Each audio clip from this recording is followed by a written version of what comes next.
ζωής ημών. Αυτή είναι η αδιάψευτη υπόσχεση του Κυρίου για τη ζωή της Εκκλησίας και τους πιστούς κατά την έκδοση ημέρα της Αναλήψεώς του, όταν παρέδεται στον κόσμο το μυστήριο της Αγίας Ευχαριστίας και την Εκκλησία.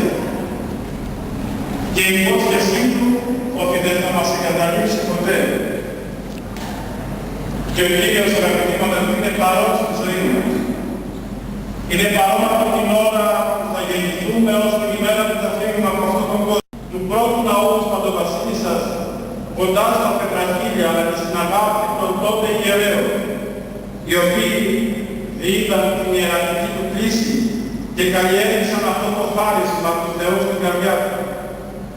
Και το 1956, αφού έχει περάσει από πολλά βιοχωριστικά επαγγέλματα, μετέβη και εγγράφει στο Κορίνθο Εκκλησιαστικό Φροντιστήριο, από το οποίο απευθύνθησε το 1958, έτος που νυφεύεται την πρεσβυτέρα Μαρία Πολιτάκη, με την οποία αποκτά 3 παιδιά.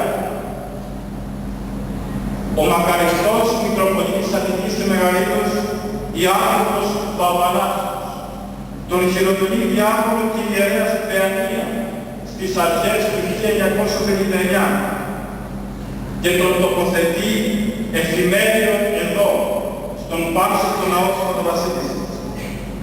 Από τη χειροτονία του εις πρεσβύτερων ως την 29η Ιουνίου του έτους 1956, ο μακαριστός και ήδη εναγής αναπαυόμενος αδελφός μας πατήρ Αθανάσιος διηγώνησε με ιεραποστολικό ζήλο, αφοσίωση, ευσυνειδησία και πολλή αγάπη για την Εκκλησία την αποστολή του, αλλά και σεβασμό προς το υψηλό υπούλημα της ιεροσύνης.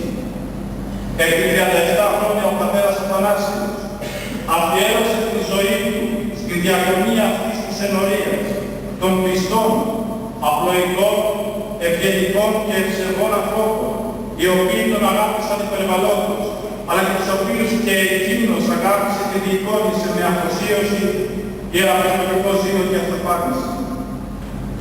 Ο πατέρας Αθανάσιος υπήρξε εκ των παλαιών κληρικών, με ήθος και φρόνημα ξεχωριστό. Κοιμήθηκε επί των επάρξεων. Δεν θέλησε ούτε μία μέρα να απουσιάσει από τα καθήκοντά του. Δεν ήθελε να εγκαταλείψει τη θέση του. Δεν ήθελε να εγκαταλείψει τη μικρή αυτή έπαρξη, την μικρή αυτή θερμοφύλη, στην οποία τον έκαξε η χάρις του Θεού, να είναι θεματοφύλακας και φύλακας άγγελος των ψυχών σας, των ψυχών του πιστού λαού της συνορίας αυτής.